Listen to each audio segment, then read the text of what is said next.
Der kommer flere og flere flygtninge til Danmark.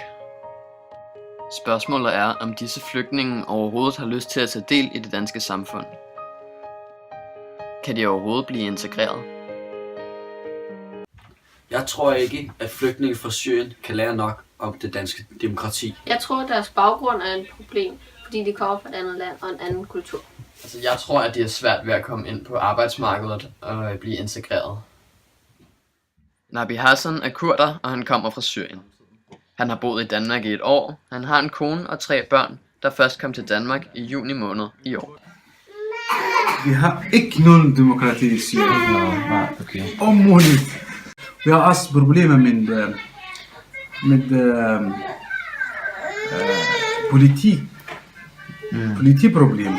Nu i Syrien, hvis du bor i by, du kan ikke gå til anden by. Nabi Hassan flygtede først til Tyrkiet, og på sin rejse kom han gennem flere lande, f.eks. Grækenland og Frankrig. Han var nødt til at undgå politiet på hele rejsen, for ikke at få taget sit fingeraftryk. Har dine tanker om demokrati, har de ændret sig? Ja, nu jeg har set i demokrati i på vejen jeg siger demokrati. Jeg på fjernsyn, når man i parlament. I Danmark har man parti venstre og højre. Ja, vores partier. Men vi har ikke samme Danmark. Nej. Så du har også lært noget om demokrati? Ja. Fint. Syrien er i øjeblikket hærget af borgerkrig. Terrorgruppen Islamisk Stat forsøger at oprette et stort kalifat. Indtil videre er omkring 200.000 mennesker dræbt og 11 millioner såret. Altså, du har læst meget, og det er derfor, du kommer til Danmark, fordi du har læst det. Men nu flygtninge også læser, Danmark dårlig stat. Vi kan ikke gå og blive flygtninge der. De skifter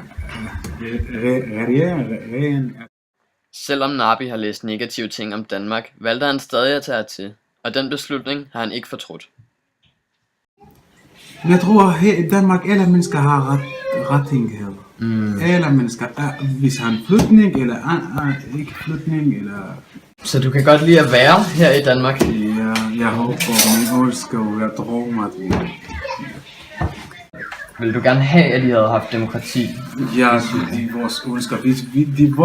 Det er vores drømmer. Ja. At i Syrien også bliver demokrati. Men det er svært. Ja. Jeg tror, det er svært. Hvordan har din holdning ændret sig? Nabi var rigtig god til at snakke dansk, og det er også et bevis på, at han er opsat på at leve i Danmark. Efter dette projekt kan han konkludere, at mange flygtninge er åbne og entusiastiske. Efter at have snakket med Nabi, har jeg fundet ud af, at der i modsætning til det, som medierne ligesom fortæller, er mange flygtninge, som rent faktisk elsker at være her i Danmark. I dag bor Nabi med sin familie i Hvalsø. Nabi glæder sig til at leve i Danmark, og han håber på at opnå statsborgerskab, så han kan deltage i vores demokrati.